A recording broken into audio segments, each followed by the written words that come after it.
Greetings, Patrick here, A Questions With, and we are here once again at 3 o'clock, which means that we are across the pond for today's show. Generally, when we start at 3, that means we're in somewhere in Europe, and today we're back in the UK.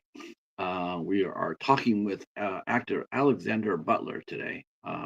Alexander has actually been on the show once before um, when he was debuting one of his short films.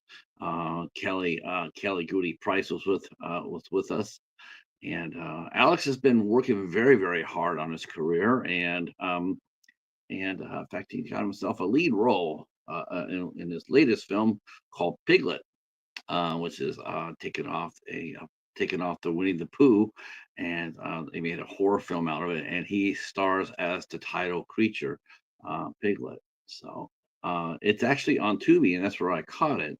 And my review will be coming up afterwards, after we talk to Alex. Um, yeah, right before we went on, we just got some really sad news that actress Michelle Trachtenberg from Buffy the Vampire Slayer, Gossip Girl, and Eurotrip. Um, she passed away. She passed away today. I've been going around saying the worst twin ever because that was the big line in one of the big lines in the movie when she's her and her twin brother are going across Europe, and they get in all shenanigans, and their friends keep on saying that they're the worst twins ever. Um, but yeah, that's really sad. She said they said that she had a liver transplant, kidney transplant that um and so she might have had a reaction to a medication. When you do get a vital organ like that, sometimes you can't sometimes the organ can reject the body. You have to be really on top of it at all times. Um, so yeah, I saw her Instagram page, and they're saying how her fans were concerned because she looked really skinny and gaunt, and yeah, they weren't lying. They weren't picking on her. They were telling the truth, and so who's to say? It's just a real sad situation. I know that they're starting to think about rebooting Buffy, and of course, she played on Buffy for 3 years, and when they said the reboot, it's the one thing you thought of right away was they're bringing back Michelle. They're gonna bring back Michelle, and for the series, but sadly that will not happen now. All right, our friend here is Anthony's here. Yeah, R.I.P. to Michelle Trachtenberg.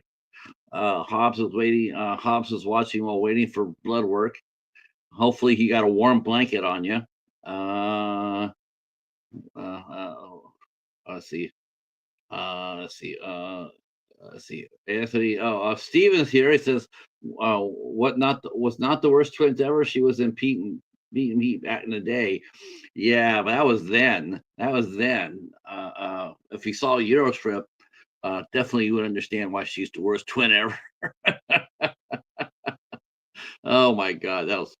I love Eurotrip. Eurotrip is one of those. It's just a great movie. So much fun. Matt Damon in it. Of course, Scott. I can't pronounce his last name. He ended up doing a horror film called Dynamic that was really, really good. Really good. Um, and I caught that, and I was like, "Wow, this guy's got some skills." Jacob Pitts was in it, playing his best friend. I forgot the gentleman's name who played the other twin, but I do know that he played on the first season of Scrubs, and he played a patient that was going to have a procedure, and then they went inside and they found out that he had cancer, and he passed away, but it was a moving performance, and yeah, I'm sorry, remember him. Scotty doesn't know. Christian Kruk in that is sassy as ever. and the young lady who played Mika. Whew, wow, smoking hot, making out in the Vatican. um, he is also the twin brother. Yes, I remember him from the Scrubs episode. He was really good in that. That was one of Scrubs. That was called My Patient, my old lady. The episode was My Old Lady, and it was really sad. Um, yeah.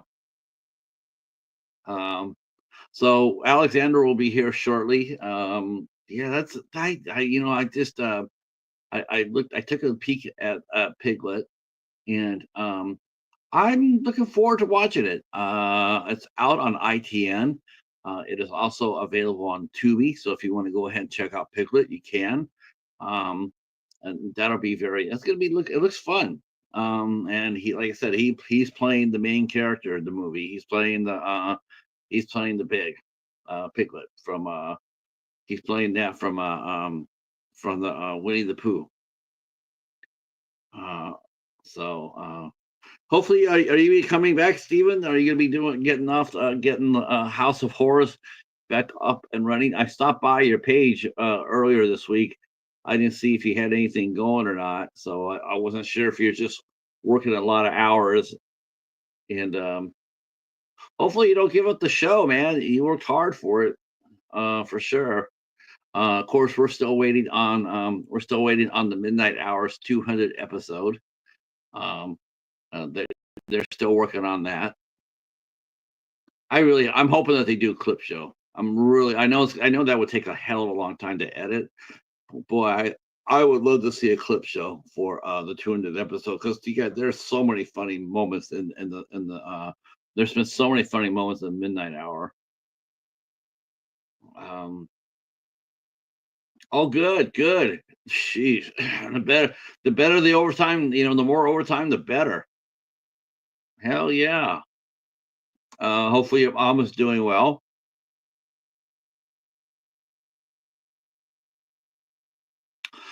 This will be our only show, by the way, today. We will not be back tonight for a nightcap. Most of the time, whenever we do a show that we go to Europe, we do the one show in the afternoon and one show at night. That will not be the case today. We're only going to be doing the one show today. Tomorrow, we'll be meeting actress Stephanie Ward. Will be here with us. She's an actress and a cosplayer. And we will be taking our very first trip, I believe, our very first trip to talk to, and we're going to Vermont. We've never talked to anybody from Vermont before, so we are headed over there tomorrow night, and we'll be talking with Stephanie. We're talking about her new film coming out, Nightmare at Nana's. Nightmare at Nana's. Um, and saw the trailer for it. Looks like a lot of fun. Looks like a lot of fun, and so I'm looking forward to that. Um, and then next week we got a couple of shows lined up. Uh, we're going to be bringing our friend Jim Tatro over here. Jim is one of the three heads of talking movies, along with Sean and Kenny. Well, Jim will be here solo next Wednesday, and we'll be rapping about his collection. He's got a fine collection of films, and yeah, he's got an interesting viewpoint on a lot of films. So we talked to him about that. Um, let's see.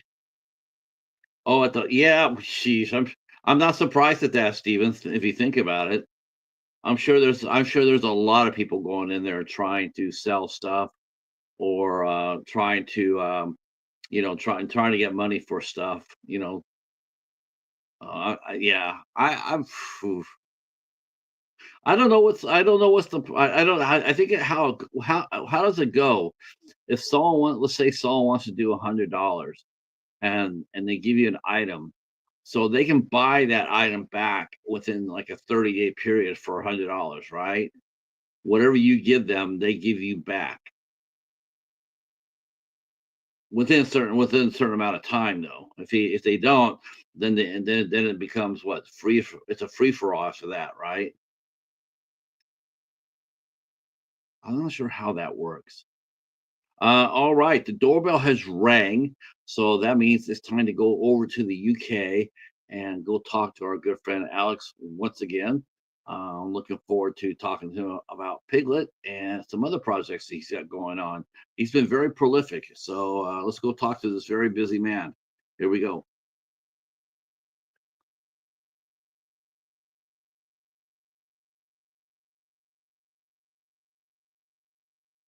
Uh,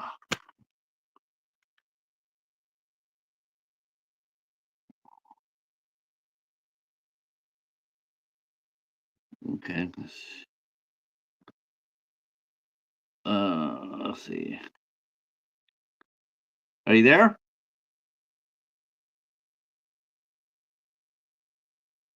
Hello. Okay, I see a picture of a camera, uh, but I don't see him. Do, do, do, do, do. I am here. 2 Oh, seconds. there you are. There you are. We hear you. We hear you. That's not it. That's not it. Why isn't that working? Your camera's off. I know, but I start cam. That's what I've done, and that's it. And that's the only thing that's coming up. Let's see. Is the camera? You got your camera facing your way? Yes. Huh. Okay. Bear with me for 2 seconds. Talk amongst yourselves, everyone. That's right. Lift up a Guinness as we wait for our friend. It is Stephen mentioned it is 25% more to pick up. Wow. So you lend it out for $100, and then when they come back to get the item, it's now 125. Ooh. I guess that is the cost. There is Angela from Morbid Hearts Design, also our very favorite pole dancer in the whole wide world. And you know what's really ironic too? You know, we're talking about transplants and medical procedures, and of course, you know, with Michelle Trachtenberg passing away, um, yeah, that's a real. It's funny. I actually was thinking about two people. I was actually thinking about Angela, and I was thinking about our friend Josh, Josh Hahn. He also had well. Okay. Let's see. Hold on, let me see.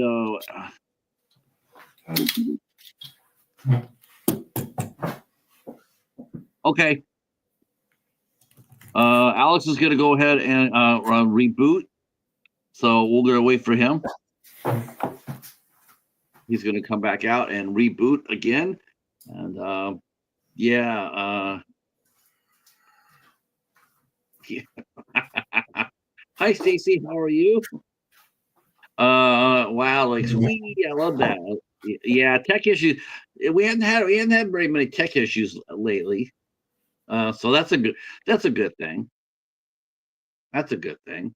And we will ask that question once he gets back. Um, yeah, StreamYard has actually been pretty good as of late. Uh, let's see. Did I enjoy No Mercy with Kim Basinger and Richard Gere? Man, that has been so long since I've seen that. Um, wow, I was trying to think of the last Richard Gere movie I saw. Man, I hate to say it, but I think maybe the last time I actually watched a Richard Gere movie was probably Chicago. And Kim Basinger, I saw her in a detective in a mystery. She was like looking for her son. It involved her son. But I have not seen Richard Gere in forever on a big screen, at all. I know that he moved to Spain. Ah, there he is. Ta-da! We made it. That's right. I you know what it was? I told StreamYard, I said, you better fix his shit because if not, he's gonna break out the mask, and you don't really want that. No, you don't want that. No, no. Right. You know what? As soon as I cover this face, it can all go off. Yeah. As soon as he changes over, I can't save you. You'll be in dire straits. Oh, wow! It's been a while since you and I have talked, my friend. It has indeed. How have you been? I'm doing well, doing well. Good. Just watching your white hot career, Oh, just boom. I mean, I last time wish you that and I talked, I wish that was true. well, last No, time you it's and I talked, you had just come out the short, and that was like your first role. yes, And now here it is. I looked over, and since then you have 15 completed projects, and you have 7 that you're working on. That's yes, 20. That's 22. That's 22 roles that you've worked on. yeah. That's a lot.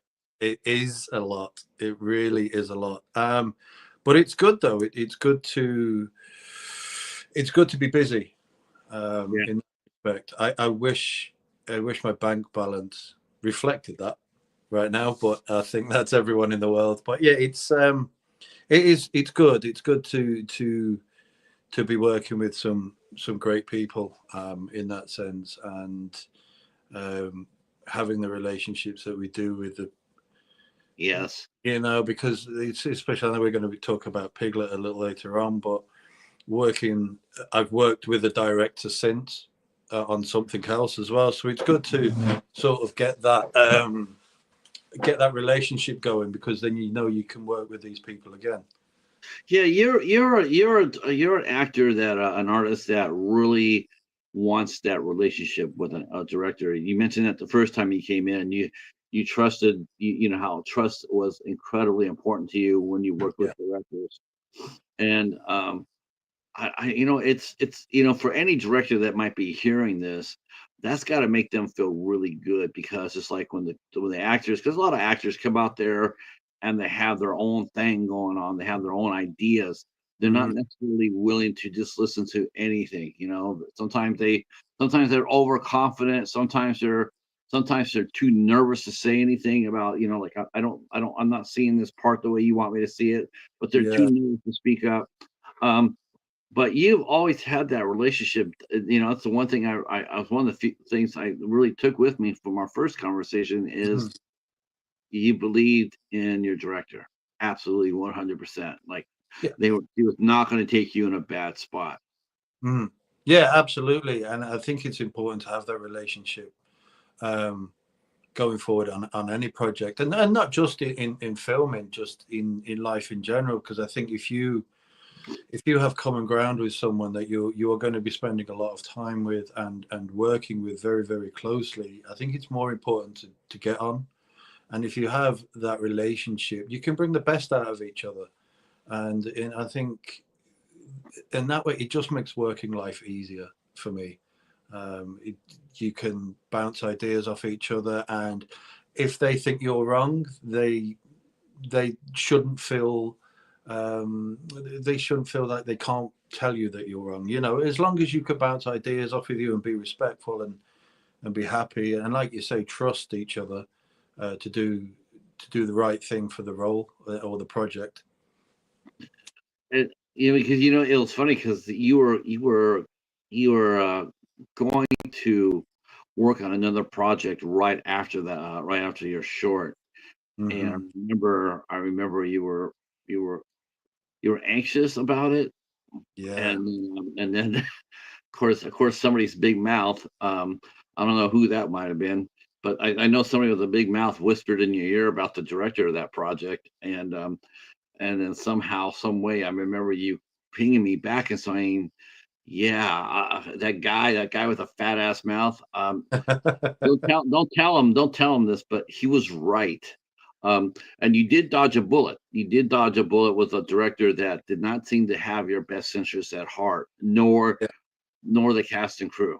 I mean, that was one thing that really got you was, they don't seem to be the nicest person. They're rushed, but they don't seem very nice. I mean, Yeah. sure, they have a few things underneath their belt. They might have some notoriety, Yeah. with their projects now, which they do. I'm not so sure if that's good or bad. Yeah, I think Um, that project it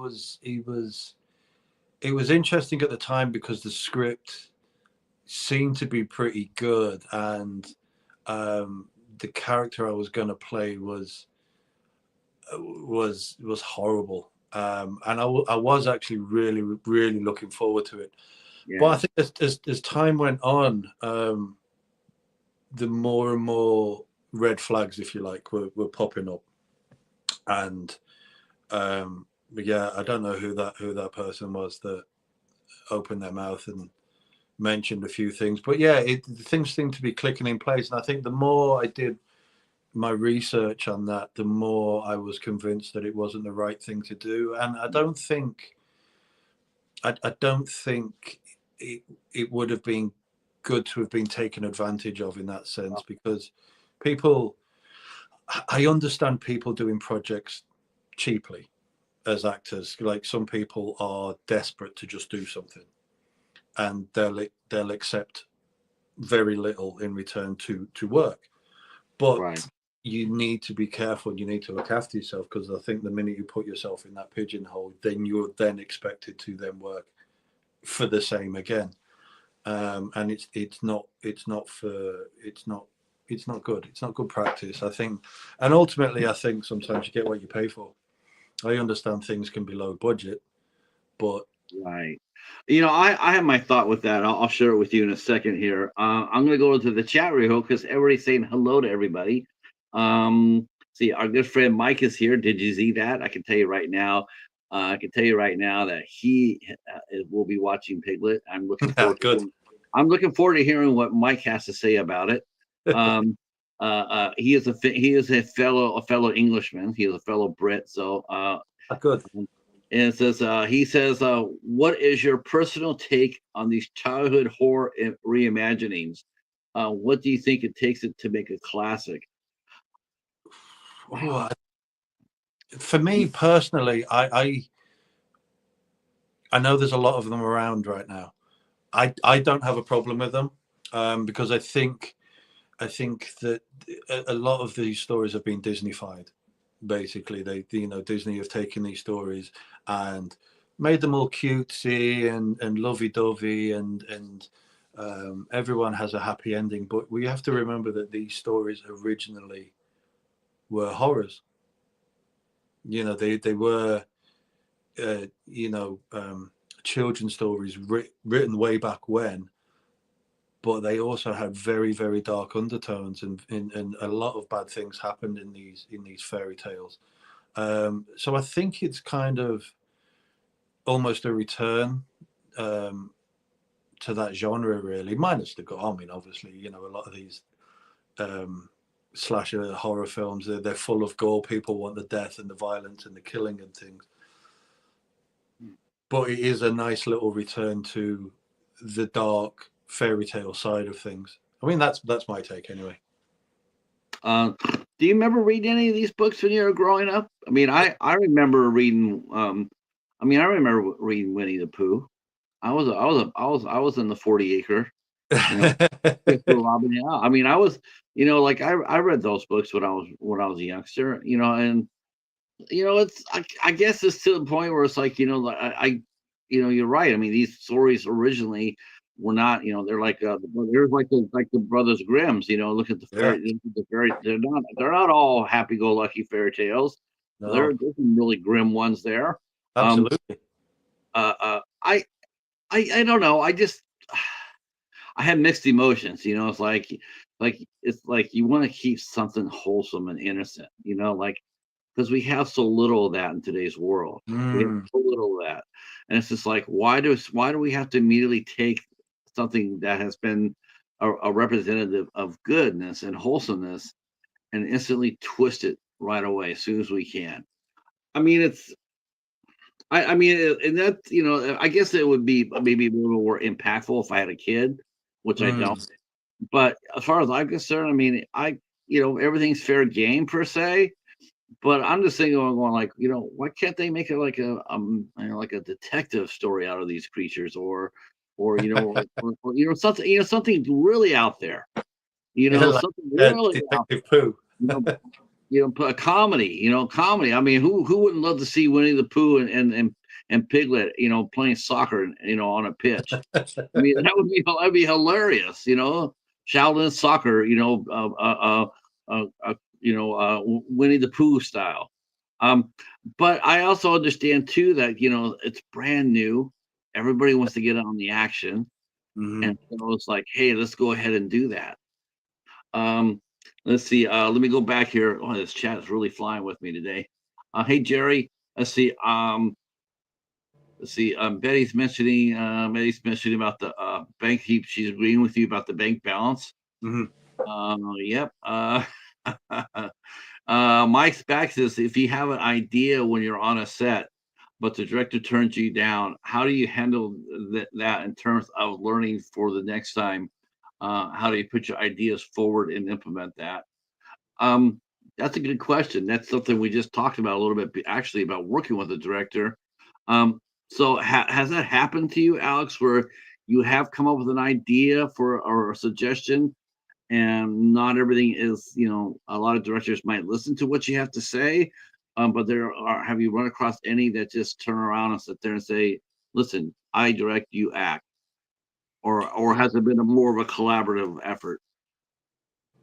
Yeah, I've been very lucky in the sense that it's always been more of a collaboration. If I do have an idea, and I always, like we said earlier, as long as everyone's respectful with each other, then you can always kind of find common ground with things like ideas. And I think, if as long as I approach them respectfully and say, look, I've got this idea, I'm thinking about doing this, how do you feel about that, do you think that would work?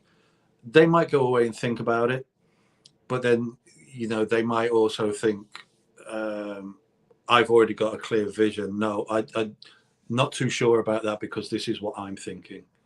And I think as long as you are respectful, then you can listen to each other's points of view. And there's times where directors will say, I tell you what, look, let's try it and we'll see if it works. And we try it, and if it doesn't work, then we go back to the original idea, or a compromise between the two.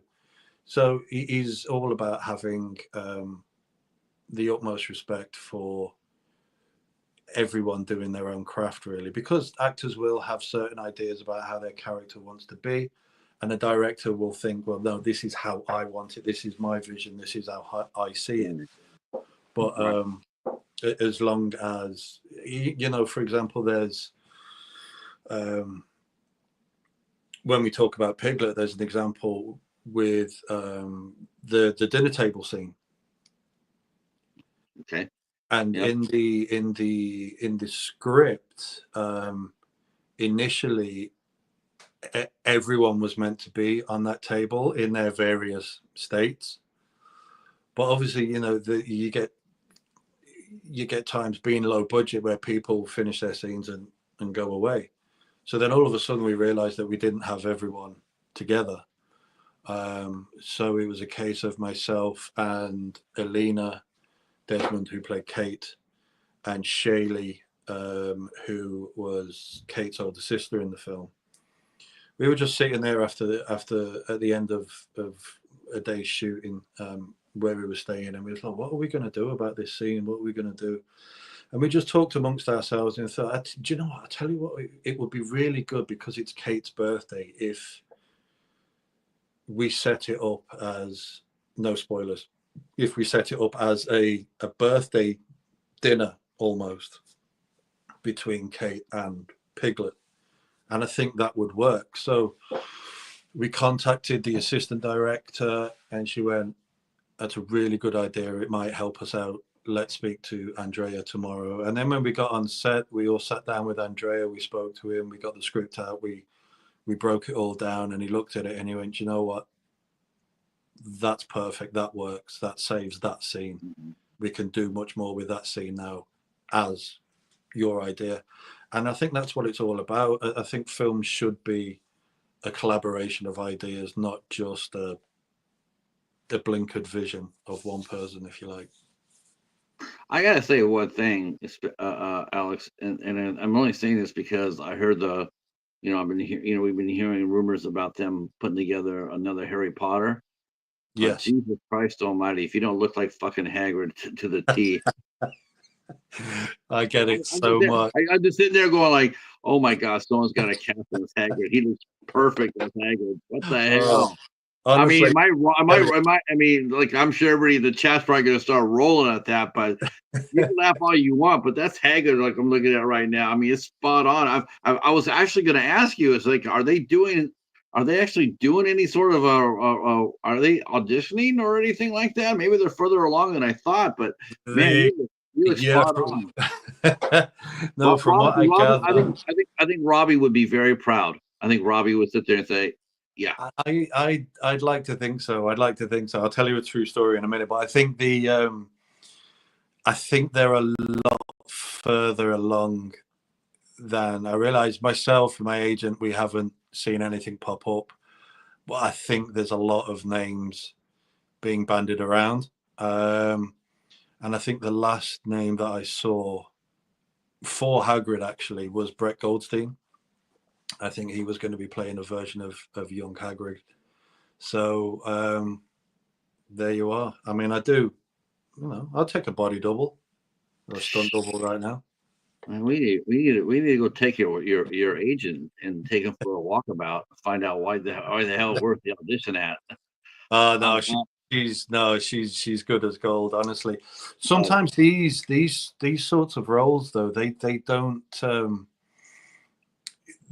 make the rounds in terms of they don't put casting calls out through agents or anything like that. They usually have people in mind straight away, and then contact them now, directly rather than put a calling out. now, has auditions been more plentiful for you since you did the wait? I mean, ever since that movie came out. I mean, you moving forward, has it been more plentiful as auditions go?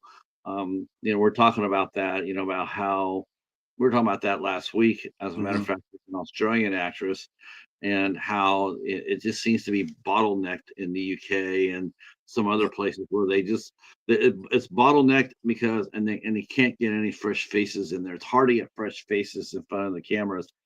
yeah, As far as the mainstream and as far as the mainstream movies go in Great Britain, not so much the indies. I mean, you guys are still making fine indie films. I mean, I still see yeah, a lot of fresh faces, like in Piglet. I'm looking there, I'm yeah. like, I've never seen any of these people here other than you. And I'm going, And I had a mask on, so but I'm thinking to myself, well, that's a good thing, right? That's a good yeah. thing. I haven't seen anything because it means there's fresh faces coming. Um, but yeah, and what was it like to? Well, let me ask you a question for that too. Um, what was it like for you too? I mean, did you have to audition with the mask on, or did you get the role without the mask? No, I had no audition process at all for Piglet. I was like every actor out of work in the UK. I was working a part-time job, and I just happened to be on a break, and I had an email come through from one of the producers, um, and they must have seen my profile somewhere, and it was literally like, "Are you free?" I think it was literally, I got the email maybe 10 days before we started shooting. And it was literally like, "Are you free on these dates? Wow. And would you like to be Piglet?" How, And how I long did you think about it? um, probably about 10 seconds. Because I was going through that period where it was like I was going through a real dry spell. Mm. And it was a case of I need to be on set. I need to be creative. I need to do some work.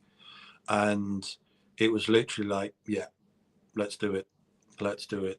Because obviously, when you see a name like Piglet there, you know what it's going to be. it's going to be related to something.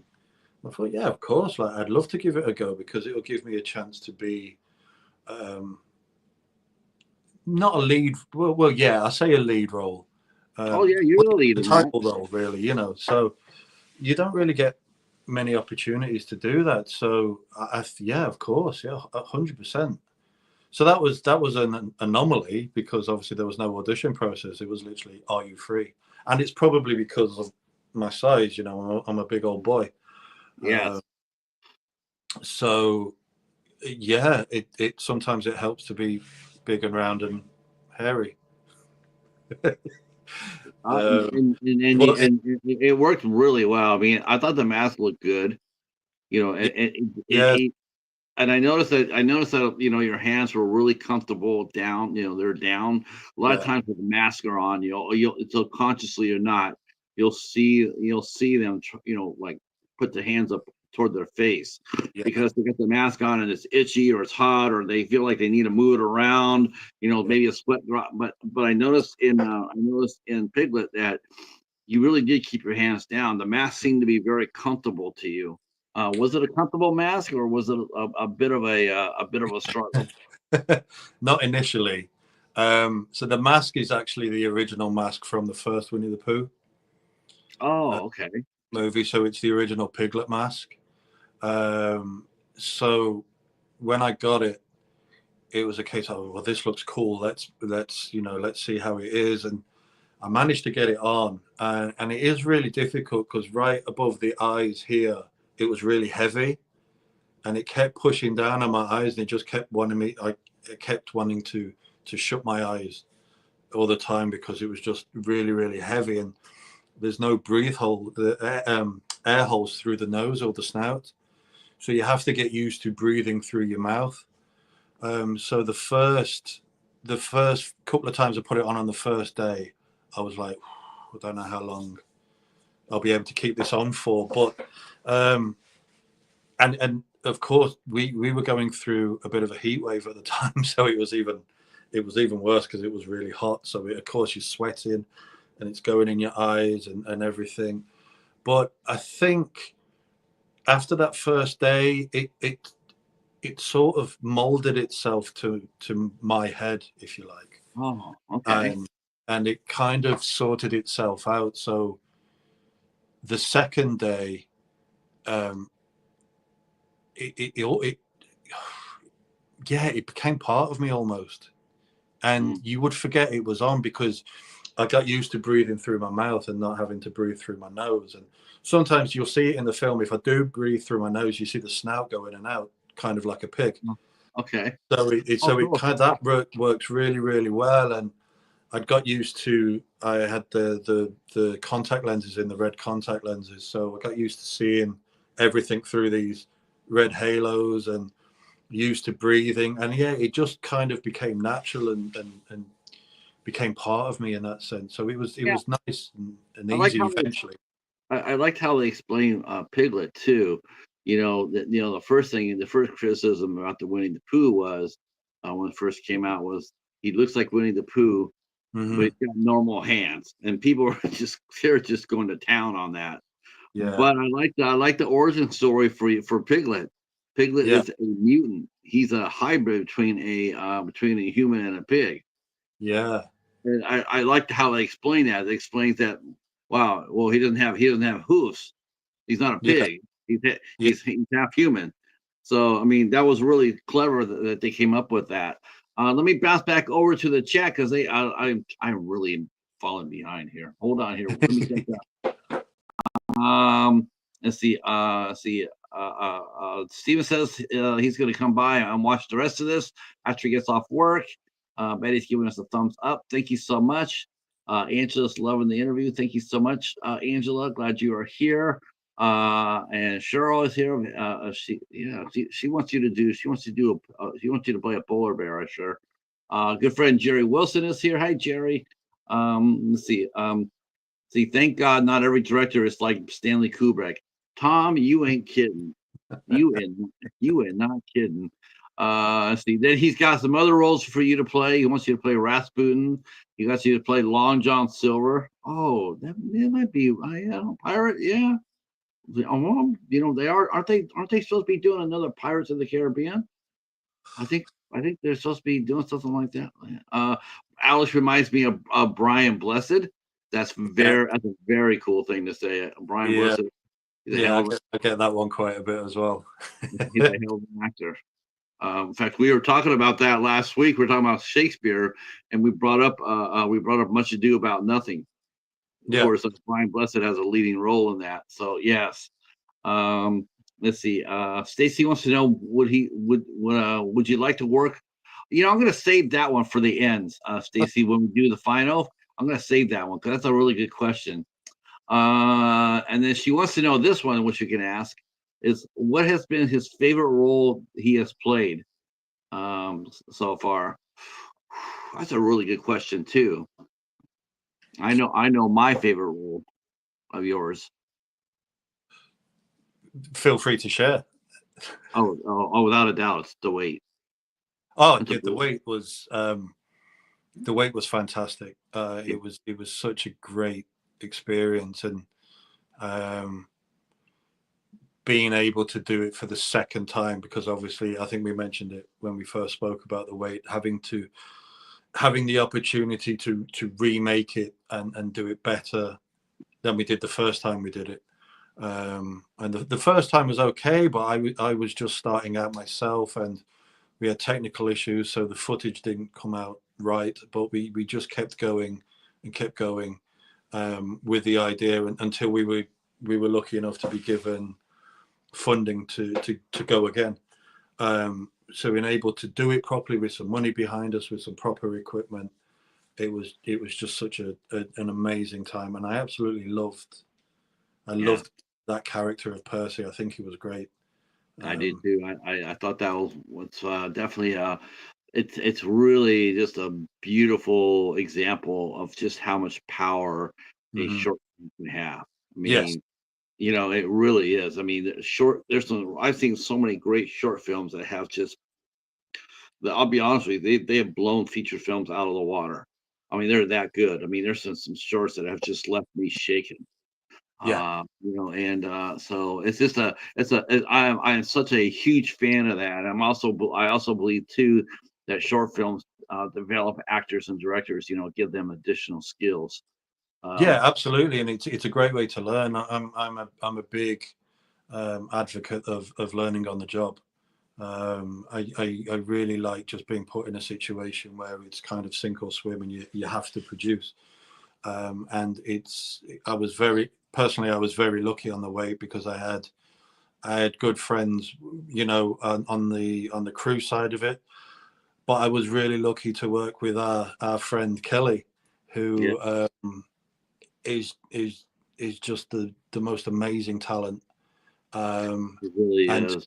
to be the other, the other side of her, and watch her, and have to sort of raise my game in order to be, to be as good as her, or to keep going, or to make sure that I'm, you know making her look as good as possible as well. um It's I gotta just be it's that gotta be sort of intimidating to when you have a scene partner like Kelly. I mean, because you're right, because she's just damn good. She's that damn so good. good. And you're She's so sitting there, and you're sitting there and going like, man. I mean, do you look when you're in a scene like with someone like on her level? Do you in your head do you sit there and say, I got to raise my, I got to make this look, good. I just want to try to match what they're giving me. Yeah, She's absolutely. so generous. She's such a generous actress. I Yeah. just want to be able to match what she's giving. Does that put more pressure on you to deliver your scene with a scene partner like someone like a Kelly? Do you feel that? Do you feel that physically in your body that you have um to? no, not as much physically, because I think that you put yourself under a bit of pressure anyway, because you have to produce for yourself. um but I sort of thrive on that pressure, if you like, because I I think if I was blasé or arrogant about going into a scene with someone, I don't think it would be that good. And I like having that pressure of having to try and match who I'm working with, because then ultimately it creates a great scene. And I was sad that myself and Kelly only had that one scene in The Wait, but it was a bloody good one. and and I think we were meant to be we were meant to be in that together. So I'm so glad that she came on board, and I'm just glad she's my friend, really, and I'm glad that Yeah. we keep in touch like we do. And a little one for you, we are working together on a short film in a couple of months, actually. So you'll see us again. I have to catch up with Kelly because I have not I have to admit I have not seen what she's been doing lately. So I'm not sure if she's still teaching her kid, because she runs an acting school. Yeah, So yeah, she still does a lot of that stuff as well. yeah, so I We wasn't sure if she's still she's still on stage or she's working on getting the next generation of great English actors up on the board.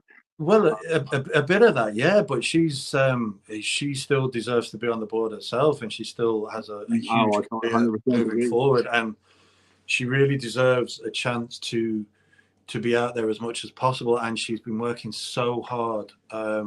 So the short film that we're doing is a film called Eggs, and she's worked so hard at putting this script together. We've bounced ideas off each other for, like, I don't know, the last 2 years. And she's been given funding through Glasgow Movies up in Scotland. So we are filming that, I think, in April, maybe May, hopefully April, because I'd like to just act now. Yeah, So it's funny, I mentioned this before, but like, and because her and I would be talking about her manager, her booking agent. I'd be sitting there going like, you need to box his ears because there's not very many. I told like I said before, it's like there's not very many English actors that have walked over here to the United States and put a DVD on the shelf. yeah, And Kelly has done it twice. yeah, I know, Twice. I know. It's like, that doesn't happen, not unless your name is, Maggie Smith or Judy Dench, Yeah. for a relatively unknown actress to get the cover on two movies sold in the States. Hmm. It's really impressive. It's really Yeah, impressive. absolutely. But it goes back to your earlier point about audition processes and the bottleneck in the UK film industries, because we we do get put forward for films, and we do get self-tape requests, and very often, well, sometimes we then do get recalls where we then go and do our audition in front of a room, and but 9 times out of 10 they've already cast these roles, and it seems to be more of a box ticking exercise. So some of the bigger projects that I've auditioned for, and I know Kelly has as well, when we then look at that film when it's been um, released, or you then see the film on IMDb, for example, and you see who's playing your role that you auditioned for, it's always a name. It's always someone that's been there and done that. So a lot It's of auditions frustrating. are, it's so It's frustrating because it doesn't give us newbies a chance to sort of go out and do it. no. So it is frustrating. It's good to be in the room. It's kind of a win. It's good to be seen by casting directors and directors themselves. And in that sense, you can say, oh, it's good as a networking exercise, but it doesn't help you moving forward in your career, as such as you're not getting a role, you're not getting a chance to go and do it and prove that you can do it. And that's the frustrating side of it. Um, as far as a Piglet, you got that role, like you said, you got that role without any audition. So Hmm. they must have saw you they must have, did you know the people that were doing the movie, or was this Uh, told? Was this a out of the call? This was out of the blue call saying, no, we. yeah, it was completely out of the blue. So the producer Renee, I think I've had some correspondence with her in the past over things, but I've never worked with them. And I know ITN distribution are part of the whole Pooniverse thing. So when I got an email from Renee, and it was just like, yeah, great, let's go. But I think everyone, bar the director, was sort of new to the game almost. I think a lot of the crew, it was their first time on set, apart from the DOP Vince, who has done quite a number of films. I know Andrea, the director, had done many movies as well. So there was a couple there with experience, but a lot of people were very, very new. I think Alina, who played Kate, has done quite a few films with ITN and things like that, and so she knew people there. Shaylee, who played Kate's sister, I think that was her first time on screen, which threw me completely because she was so bloody good. But she had a huge musical theatre background, so she knew how to act. She was very, very, Very good. professional, and all the girls were, really, to be honest with you. There were, there was some that were there for the first for a couple of days, but then there was a couple of us that were together for the whole time, and we all lived in the same house, so we all became one big family. So it was great to sort of watch. Me as a newbie, I kind of sit back and sort of watch how people do things, but everyone was so professional. They were there with the script. Let's go through our scene. They were doing this, they were doing that, they were practicing, they were talking, bouncing ideas off each other. And I thought, considering we were all thrown together on the first day, none of us had ever met. We were all best friends straight away, and I think that kind of shows. Yeah, I was sitting there and I'm watching I'm watching the film, and I've noticed the chemistry you and Alina have. Mm-hmm. Of course, we're going to volunteer to show her how to swing a bat. She needs some help there, so he says, I told the Cheetah, says, we got to help that poor girl. She's not going to escape Piglet if she can't swing a bat. But yeah, I think part of it too, actually, it sort of looked like she was actually sort of holding her punch subconsciously, during Right. the climatic scene when you guys are fighting, Mm-hmm. and she's hitting you, but at the same time, it's like she's got that ferocious look on her face, but at the same time, she's going like, I don't want to hit my friend. And it's like, I didn't want to. But yeah, we were, yeah. But I think there was a kind of almost a build up of wanting to get me back, because obviously I'd killed everyone by this point. Yeah. So, but yeah, it was great to see her sort of blossom as the weeks went on. I mean, she's got loads of experience. She's been in many films, and you can tell.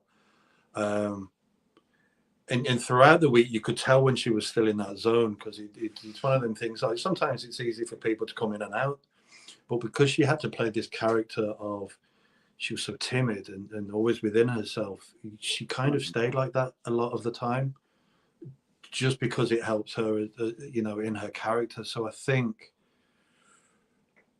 maybe that timidness, or when she is swinging the bat, it's not natural for her character to do that. So I think you're absolutely right about that, because in a real situation like that, yeah, that's exactly what happened. You're terrified. You don't know what to do. You don't know.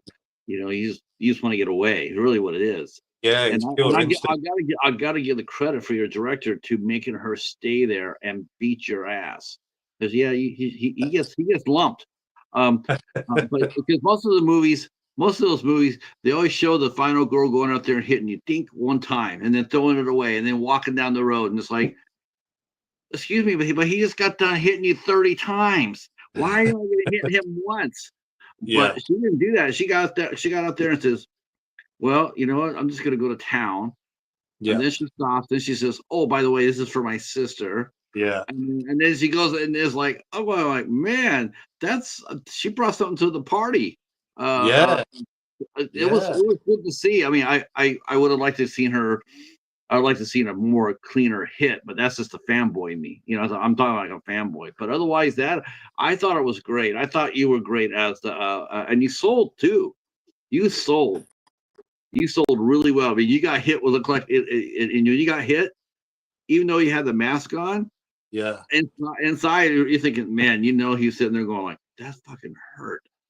You know, and you're selling that.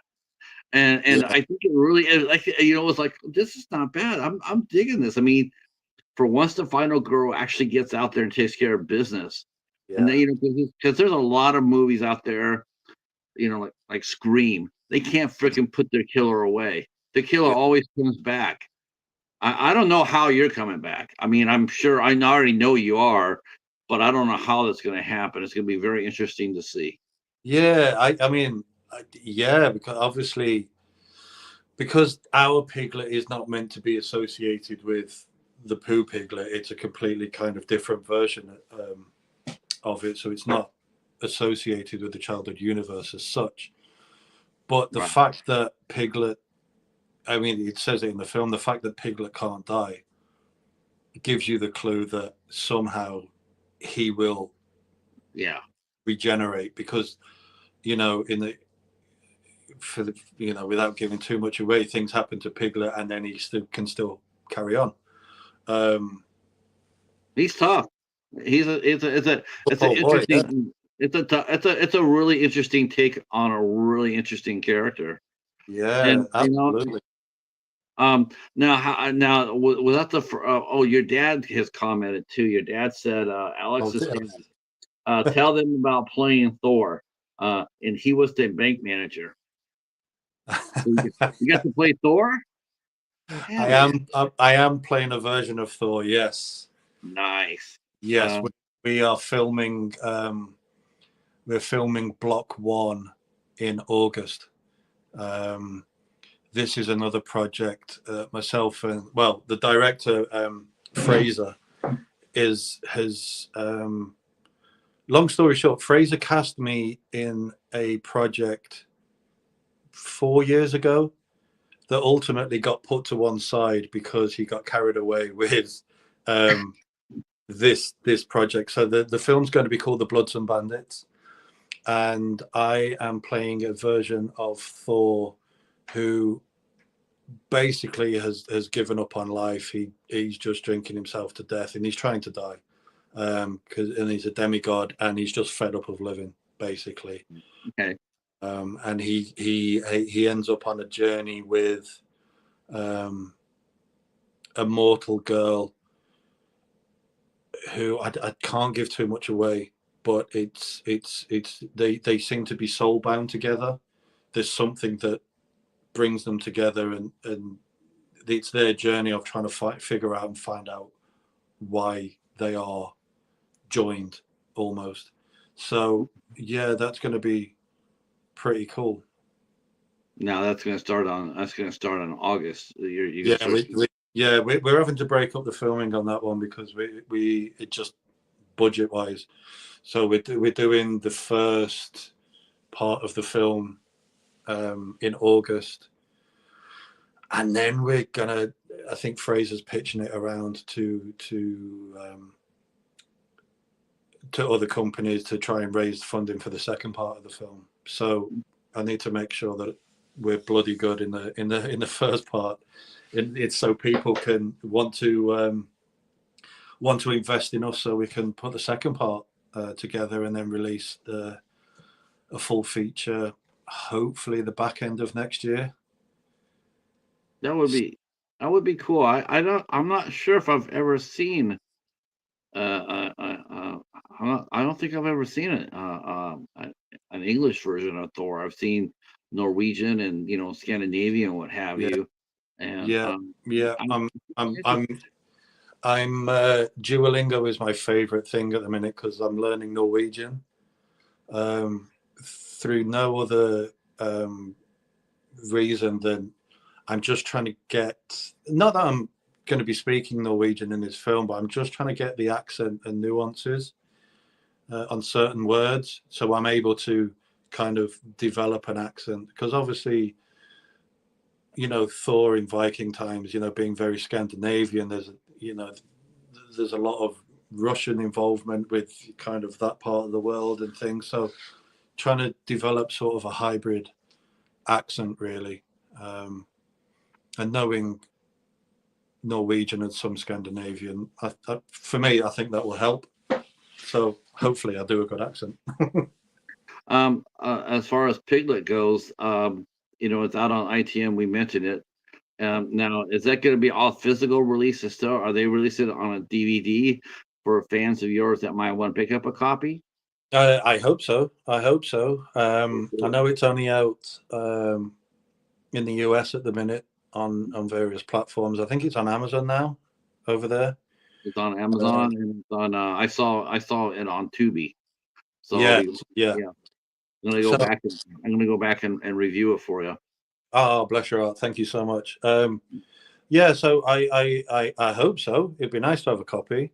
Um, it'd be nice to sign a few. Yeah. Yeah. Well, now have you made any plans on going to any conventions? Have you been to since we last talked with Kelly and you? Have you been to any conventions as a No, talent? I Have you haven't. I signed some haven't. pictures? No, I haven't been in too any conventions yet. I am with someone that plans conventions. But when I joined him, we he was quite open and honest. He said we can't really do anything until the film is released and there's a fan base there. I know a lot of the people that were in the two Blood and Honey films are doing quite well on the convention side of things at the minute. But I think if Piglet gains its own sort of cult following, and say if there's a demand for another couple of films or a couple of versions after that, I think it'll do quite well. And I think if the demand's there for me to go to a convention dressed as a pig, I don't I'm more think than happy. anybody here in America is doing this. I think that I think the fairy tales have been I think they've all been done by English production companies. Hmm. I think this is your specialty. I think it's cool though. I mean, it's something that's yours. It's like we're doing it first, and we can do it the best. And I think that's really not. I think it's admirable. Yeah, I Um, think so. I think so. It's nice to be the center of something. I think in that sense. it would be cool to actually go to convention too. Because once Yeah, you get the first movie out, there you can share off the other movies that you've done as well. yeah, Uh, yeah. Absolutely, absolutely. I think this year, in terms of film releases, um, this year will be quite an important one for myself. I think I've got a couple of decent. I've got small roles in a couple of films with really big names that are going to come out this year, and I hope to ride the wave of that really yeah, as well. To be honest with you, it's just stay off yeah, the cutting floor if possible, right? yeah. I mean, any exposure is good exposure in that sense, um, and to be across from big names as well. I hope. Guy I hope. Ritchie, Guy Ritchie seems to be really prolific as the last couple of years when it comes down to making films and using a lot of actors. Sure, Mhm, he's got a couple of American actors, but as far as his crews, he's done a lot. He's done a lot of movies lately in England where he's used a lot of faces. mhm, Um, a lot more than you're used to seeing. I mean, you're used to seeing maybe one movie or maybe two. mhm. But that's right. I'm talking to Jesse Johnson. That guy's a master of he does a lot of action movies. Yeah, But he's probably the only director in England that I know that does more than two or three movies a year.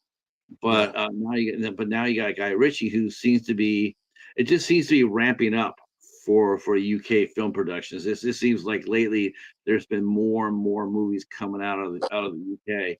Um, and I yeah, know I know TV stations are struggling right now, yeah. putting out content, but that we're doing it's going it's like that over here too. Yeah, Our network TVs, as we know it, they're struggling too. yeah, yeah, and it is over here, and I think that's probably why people like Guy Ritchie is making so many films right now, because I think and also why a lot of smaller actors, say like myself and Kelly, for example, are making their own things, because we don't have any other choice but to make our own stuff. Um, Right. and I think that is a knock-on effect from a couple of things, really. COVID never helped.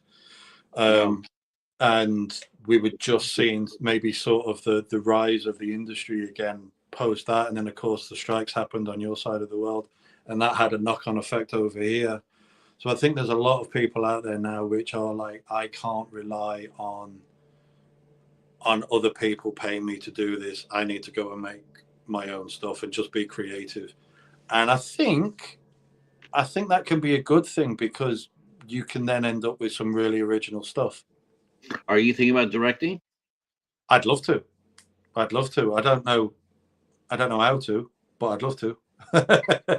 um, I've really enjoyed the stuff behind the camera. I've really enjoyed. I really enjoy the casting side of things, actually. Yeah. Yeah, for some reason, I seem to have an eye for people. That's a And beautiful thing too. yeah, There's been some really good people out here. Joe Leone, a director yeah, named Joe Leone. That guy is a machine. Every time I've had him on the show, he has brought out a young talent with him, an actress or an actor. He has yeah, brought out somebody with him, and they're just phenomenal. Just flipping phenomenal. It's like, how do you do that? yeah, That's not easy to do. I mean, because you're seeing hundreds of people, hundreds of audition, but I swear that guy could walk inside of a room of 100 people, and he will go to the one person who will be a star, and he'll yeah, pick it. It's yeah, just an amazing gift. But yes, I sense that too. I would love if I was going to get into any aspects of movie. That's where I would be at. That's what I would be good at. I'd be good at casting. yeah. I don't know. I think it goes back to what we were first talking about, working with good people and having respect for people.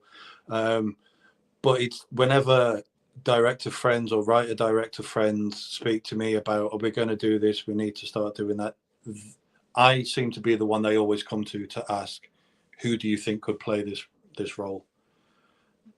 And I don't know why. I just always seem to be able to think straight away, right, who have I met who would suit this? Bang, that person. Speak to them.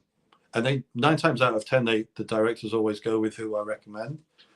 Um, I don't That's a know. gift. Yeah, I think if I can't do it, someone else can.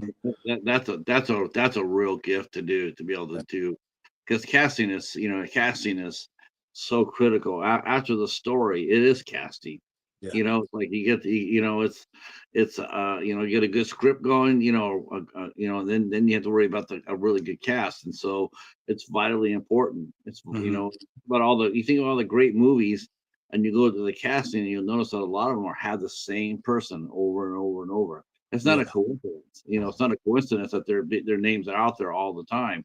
yeah, It's just that they know who's going to fit. yeah, Before they'll know before the director knows. yeah. Let's see. Let's see.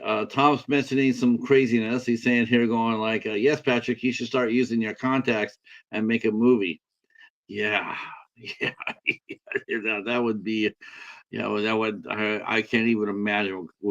Yeah, all my friends will be leaving me as soon as I get. No, I'm gonna be happy talking about them and promoting them, but I'm never gonna get involved in it. Oh my God, can you imagine that? Oh Lord, have mercy. I would be so lost. I'd be sitting there going like, I'd be sitting over here going, Alex, what do I do now? Well, first of all, Patrick, turn on the camera. Oh yeah, That's what producers are for. Producers are there to make sure everything's ready for you, and then you just tell people what you want, and then go for it. um, what? Now, let me ask you this: as far as horror movies go in Great Britain, Hmm. like last year, man, we had just a tremendously strong year for horror here in the United States. It seemed like everything that was coming out was a hit. Hmm. Uh, and what's it like right now in the UK? I mean, is there that same sense? I mean, when the horror movies are coming out, like Winnie the Pooh and of course Piglet here and or another horror movies, are they getting? Are they? Are people making money off of them? I mean, are they being seen? Are they, are they being seen at the theaters in Great Britain? Are they making money like over here in the U.S.? Um, good question. Not as much, I don't think. Not as much. I think in terms of horror films, it tends to be the bigger name horrors that are shown in cinemas more than anything. Um, I think the last one I saw over here that was made over here was the Peter Pan horror. Oh, they did Peter Pan. Oh, Yeah, yeah, that would be interesting. worth a Totally, watch. that would be. So, but Peter Pan, you know what? You don't even have to do a horror Peter Pan. Peter Pan's already horror. I know, and Dustin Hoffman and Hugh Jackman. I mean, you didn't need to do anything else in that. That's scary as hell already.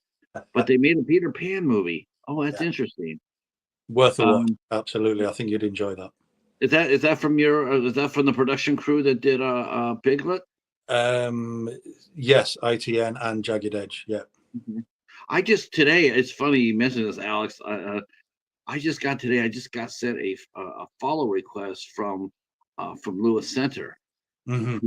Yeah, I had a feeling you might know who he was. Yeah, yeah, He's the one doing the Winnie the Pooh one. He just sent me a follow request.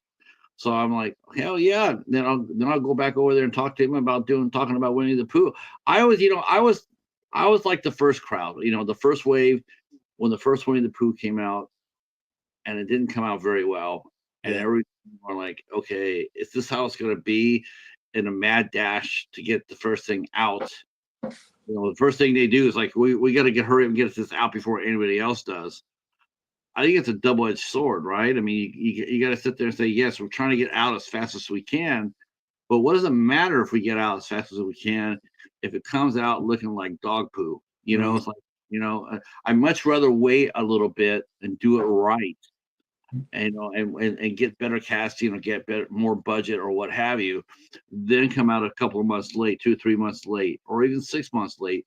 But I'm still going to put out a better movie Yeah. than the other people are doing. Do you feel like? I mean, do you feel that that's how like if you knew that someone was going to be doing like a movie like that in a rush? Um, are you comfortable enough to sit there and say you're doing it in a rush? I'm going to go ahead and pass on this one. Because Um, not everything you want to do, you don't want to put your name on every single thing that's coming out, coming your way. no, I know what you mean. I know what you mean, but I think lessons were learned by the look of it after the first Winnie film, because I think when it Mm, comes to being in the what's the word? Like there's no copyright anymore. right. Public You domain. Yeah, the open domain. Sorry, you sometimes you don't know, it can change in an instant, I suppose. So maybe they were in a bit of a rush doing the first one. But when you look at the second one, because the first one made so much money because it was new, it was brand new, and no one ever had seen anything like this before with a well loved character. Um, the second one then had a higher budget and they took longer to make that Yeah. film. And It got a obviously, lot. It got way better reviews. The second one got way better reviews than the first one. yeah, and the costumes are great. The special effects are great because you take your time and you've got a bit more budget. Um, I know you'll end up seeing the Peter Pan Yeah. version soon, but that's exactly the same. The higher budget with a longer sort of filming process and longer post production, and you can tell that there's been a decent budget for it now. Now, is this the? I got another question here. A couple more. I got some more questions here. Um, says Acres, our friend Stacy has come up with a question. Uh, she wants to know if you want to work with Mike Lee. Now, I don't know who that. I don't know who that is. Is that a rising director? I know there was an older director named Mike Lee, but I think he was in the 70s, right? So this be a new one. Hmm. Who's the right now, in your opinion? Who's the hottest director right now in the UK, as far as mid-budget movies, mid to low budget movies? Um, who do you think right now has the hottest hand? It's tough. It really is tough. I'd have to give Andrea a shout out, Piglet director Andrea, because he's such an amazing guy to work for, and I think he's done quite a few horror films now. I think he did. He's done one of the Mickey Mouse ones, and I can't remember if it's Mouseboat. I think it was Okay, so Mouseboat. she's mentioning Mike Lee, the famous director. Um, uh, um, well, I'll phrase Stacy's question like this. What three directors, current young directors right now, um, other than Rick from The Waiting, because I already know that'll probably be one. So let's go with three more. Tell me Mm. three directors right now that you either are happy to work with or you want to work with. In terms of happy to work with, is everyone that I've already worked with, because I got on with them so well. Obviously Rick was fantastic. Fantastic. I got to catch up with her and see what she's doing. She's got to Yeah. be doing. Andrea, I've done a couple of projects with Andrea now, and he's a wonderful, wonderful guy, and everyone loves him. And I think there's an American guy called Brian Klesmond, and I spent a day or so on. He came over and filmed a low budget indie film here in the UK with Okay. Jonathan Rhys Meyers as his lead, and I had a small role as a gun shop owner opposite Jonathan Rhys Meyers, and he was just the nicest guy. He had, it was I'm an all-American crew. I'm so happy to see Jonathan Rhys Meyers Yeah, back working. That was a near thing. yeah, It seemed like he was just on the edge of self-destruction, and he was just so much better than that. And I'm glad he got a second chance to get out there and do it right, because yeah. he's a hell of a talent. Wonderful human being as well. Wonderful I, human being. I think sometimes when you see people's work on television or film, and the characters in which they play, um, you can sort of almost kind of get a misconception of what they would be like in real life. But he was amazing to just be around and to watch, and he was so approachable, and you were able to have such a great conversation with him. And there's me trying to be professional, but deep down I'm thinking, oh my, it's yeah, gonna, you know, he's someone. this. I get it. He's someone that if you met, you would have a fanboy moment over. I get it, because he's a great talent. Mhm. Uh, like I said, I'm glad to see him back up and running. I don't know if he's doing a lot of fun projects. Yeah, Um, yeah, that's gonna be exciting to see that. And yeah. what about some scene partners? For let's say they come up to you and they say, Alex, man, we're bringing back the pig. We're gonna put you back in the mask. You need some ladies to kill. So what five actresses would you want to? What five actresses would you like to see Piglet, hunt down and have his way with? Um, Can't be Kelly, because you have to go through the cheetah first, and that ain't happening. So yeah, yeah, I could never kill Kelly. no. Maybe Kelly could be like a bride of Piglet, perhaps. We go killing people together. That would be quite good. You know what? She'd be pretty damn good at that. Oh, She she'd love it. Yeah, Yeah, she'd be. I can see her getting rolled around in the dirt there with gore on her hands. Oh yeah, I can see that I, happening. oh yeah, absolutely, Oh, absolutely.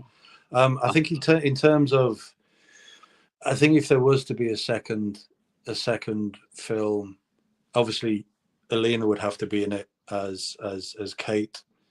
Um, there'd be a revenge factor there, I would have thought. Um,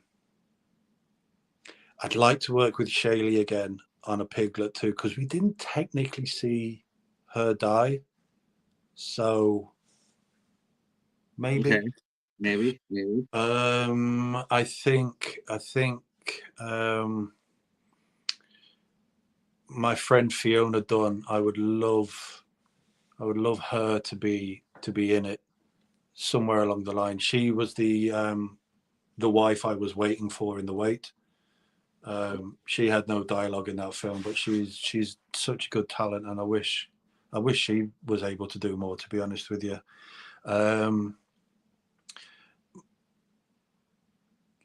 my other good friend who I got one. I got one here, but I'm gonna have to whisper it in your ear. Like maybe can can we kill Louisa? Can we use her as one of the victims? you never know, maybe. Oh, that would worship. Maybe. I'd also like to get someone I worked with very recently. I met her for the first time on set in October. Is a lady called Kerry Lynn Hamilton.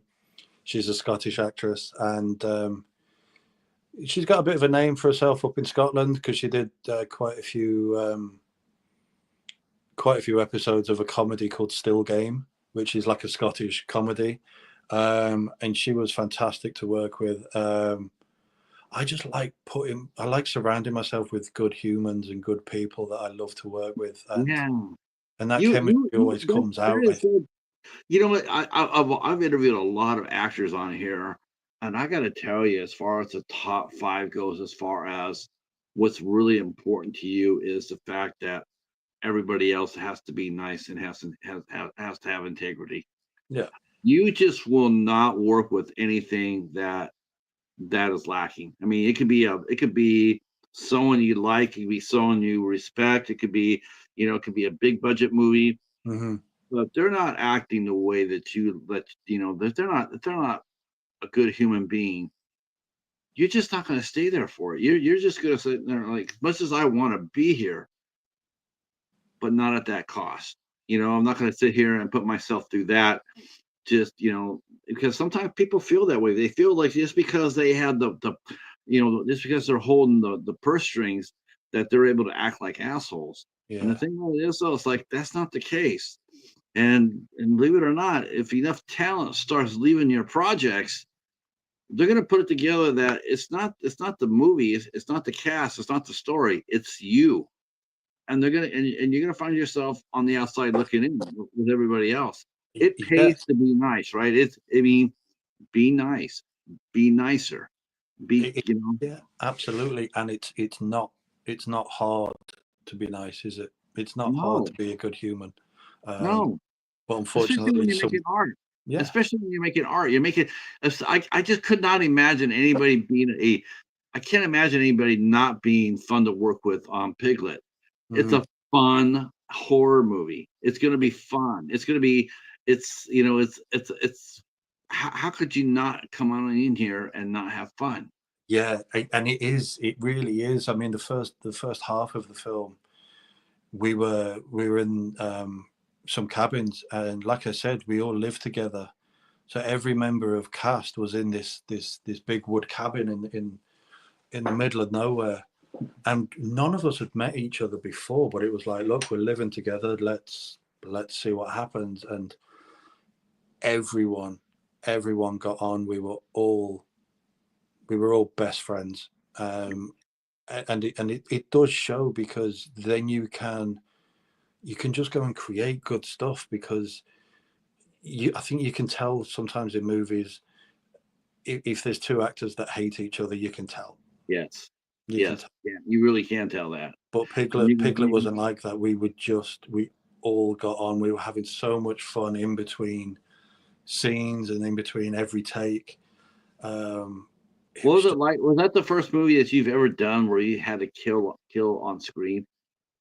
yeah, What was that like for you? it came naturally.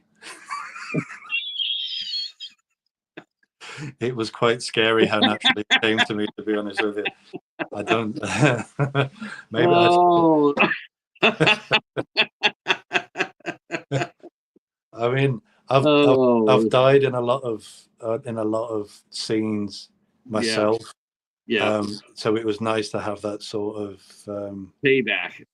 payback, if you like. Yeah, but I think it was just amazing to be able to play a killer, being able to kind of, when you're watching all your horrors growing up as a kid and into your adult life, and you're thinking, oh, I wonder what it's like to kind of, well, not to kill people, but to um, portray that and kind of express yourself, if you like, you know.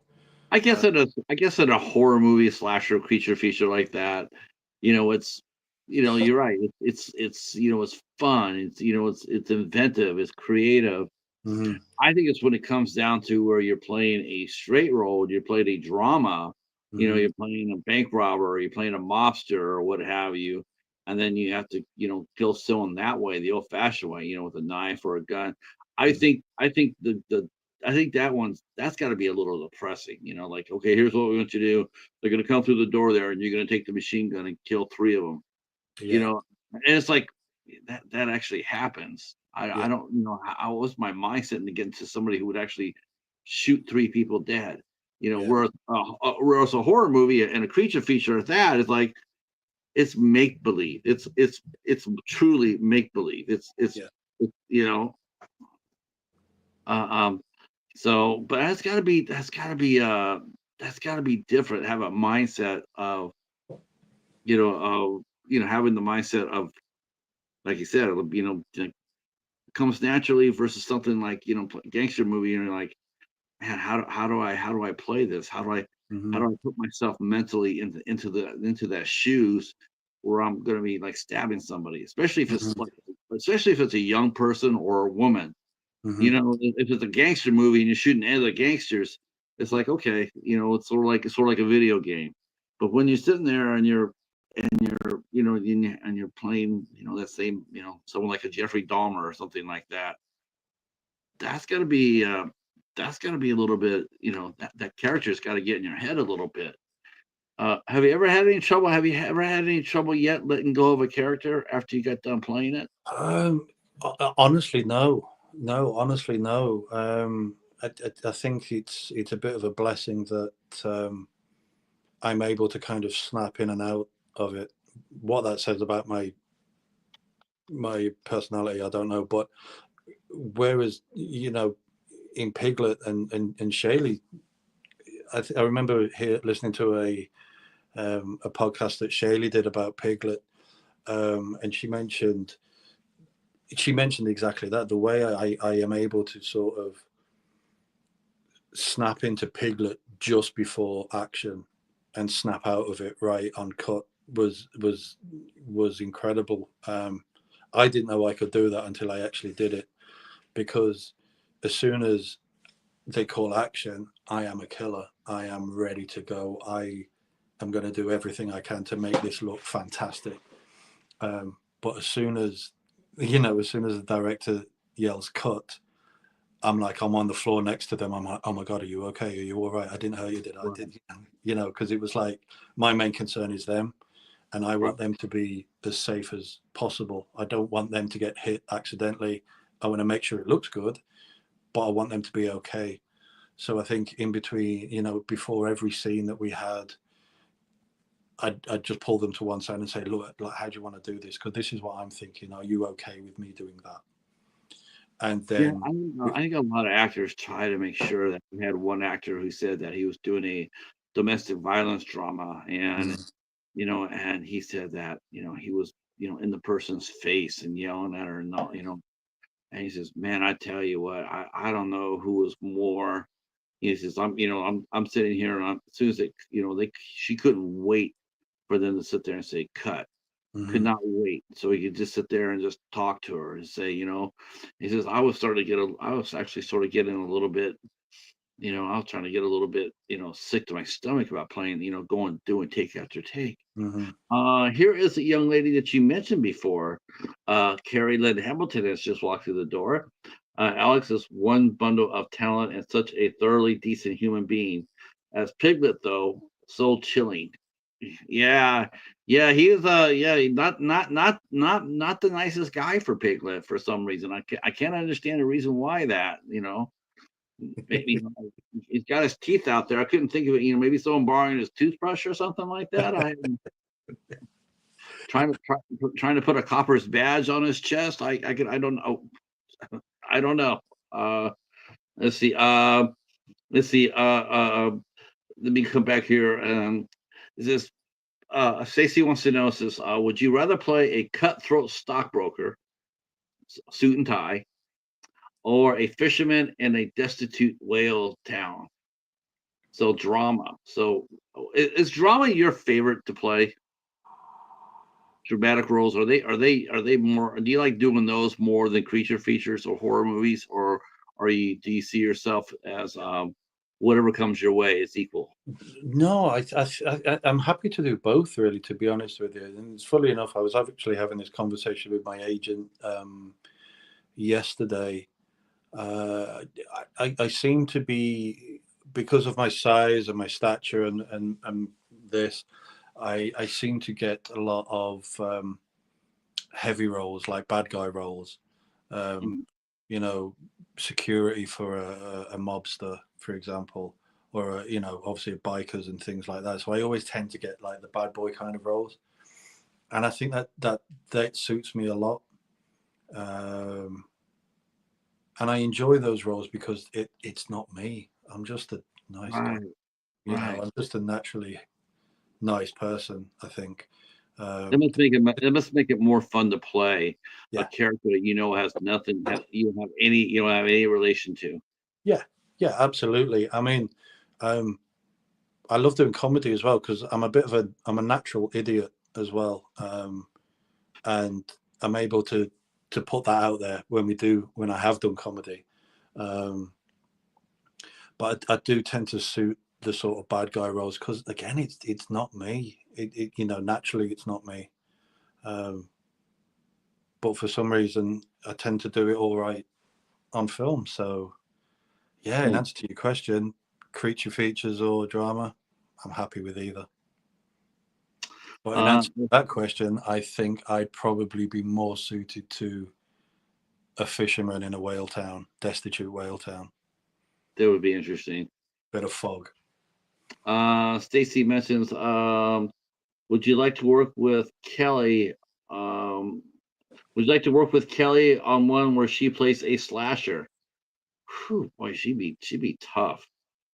She I give think, it. She would be. yeah. She would. So, Yeah, she'd be tough. Maybe you're her suspicious husband, as the Sam Waterston character in Serial Mom, but more suspicious from the beginning. Oof, her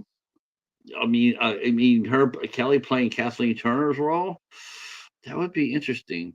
That would be. There's no doubt in my mind that Kelly could play. There's no doubt in my mind that she could play a villain if she had to.